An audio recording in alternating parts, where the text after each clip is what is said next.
J'ai fait une cover de Michel Polnareff, il a validé et on s'envoie des cœurs sur Instagram et des gros bisous. Et ça, franchement, c'est quand même quelque chose, quoi, on va pas se mentir. Je l'adore. On l'embrasse d'ailleurs. Bisous Michel. Et comme RTBF aussi. Après, moi j'aime bien les bisous.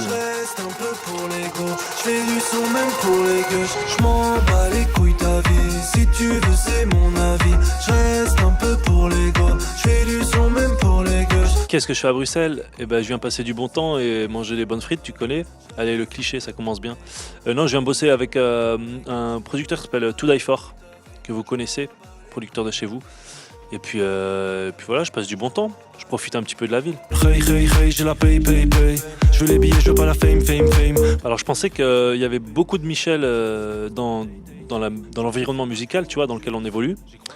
Du coup, c'était compliqué d'arriver avec juste Michel. En gros, tu vois, même pour le référencement, c'était pas ouf. Je me suis dit, bon, il faut faire le tri un petit peu dans tous ces vieux Michel qui nous entourent. Et le vrai Michel, je pense qu'il n'y avait rien de plus simple, de plus direct. Et donc j'ai décidé d'appeler ma mixtape Le Vrai Michel, en fait, tout simplement. Je suis pas premier sur le rap, mais c'est moi le dernier sur la piste. C'est un peu compliqué parce que, en fait, comme dans mes sons, il y a pas mal de sonorités différentes. Et de ma personnalité, c'est pareil, il y a plusieurs facettes. Alors, il y a une facette qui est très club, très ego trip, sûr de moi, comme Racli par exemple. Je suis en redescente, là je monte à Bruxelles. Il me faut de l'essence, mais je prends pas de la poussière.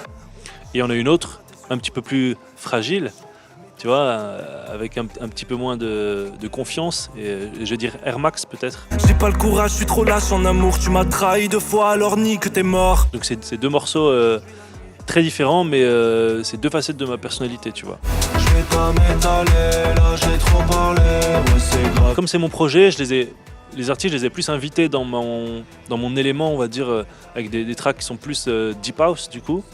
Et en vrai, Attic comme Sneezy, ils sont super chauds sur de la deep, quoi. On va tout niquer comme les policiers.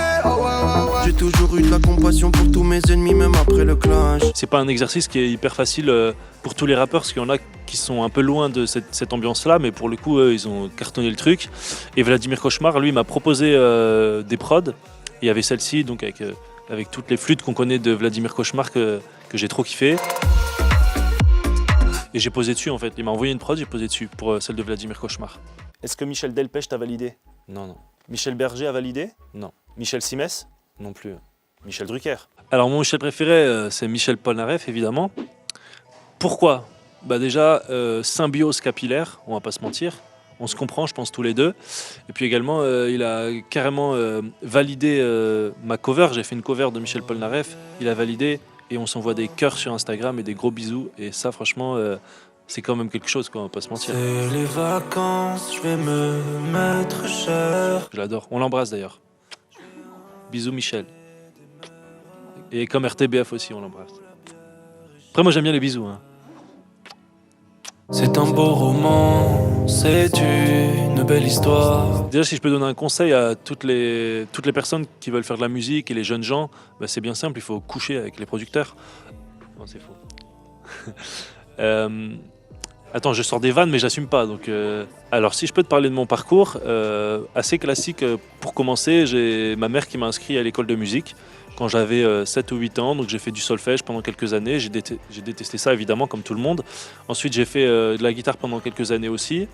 C'était plutôt cool, mais j'étais très mauvais. Donc, moi, je me suis plus orienté assez rapidement vers la musique électronique et le rap. Donc, je composais, je me suis acheté un clavier, j'avais un vieil ordinateur et j'avais un micro-casque. Et donc je m'enregistrais en cachette dans ma chambre pendant 2-3 ans avant de faire écouter déjà les premières maquettes à mes potes.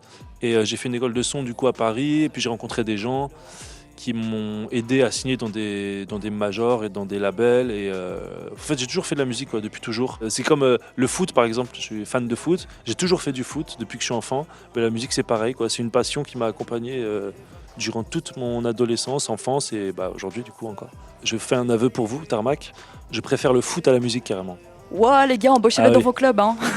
Mais franchement, ma reconversion elle est toute faite, ça sera commentateur sportif. Voilà, c'est carré, le message est passé, si jamais... RTBF. On n'a pas les mêmes bases, on n'a pas les... pas les mêmes lois. Bah, c'était lors d'une interview Tarmac où j'ai avoué que j'ai couché avec des producteurs. Ah non, pardon. Non, c'était. Alors, le moment le plus gênant, je crois vraiment que c'était.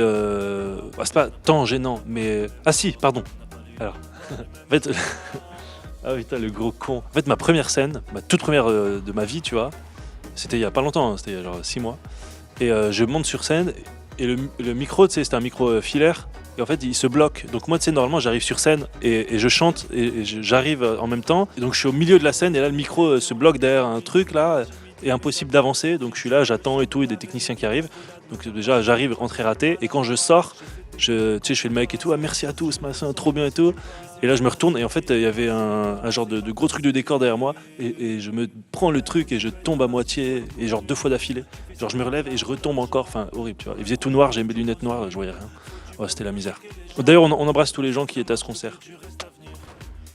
Non, mais par contre, autre problème aussi, d'ailleurs, j'oublie tout le temps mes paroles. Et quand il y a du public qui chante, c'est cool. Au moins, je fais genre, ah, chantez à vous, tu vois, à la Patrick Bruel, tu vois.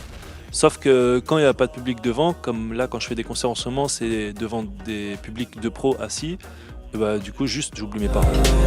Je me barre. Est-ce que c'est vraiment une volonté de ta part? C'est-à-dire que j'ai une petite torsion du genou. J'ai fait un 5 à Aubervilliers la semaine dernière. Je me suis un petit peu... Ok, je vais te la faire, c'est bon, je vais te la faire. Je m'en bats les couilles ta vie. Si tu veux, c'est mon avis. J'ai fait ça cette nuit, je sais pas ce qui m'a pris, je te dis, c'est peut-être les pommes potes en vrai. Tiens. C'est merde. Et depuis quand on met des lunettes dans le frigo? Non, ça t'inquiète, c'est juste pour être frais, c'est une technique qu'on m'a donnée.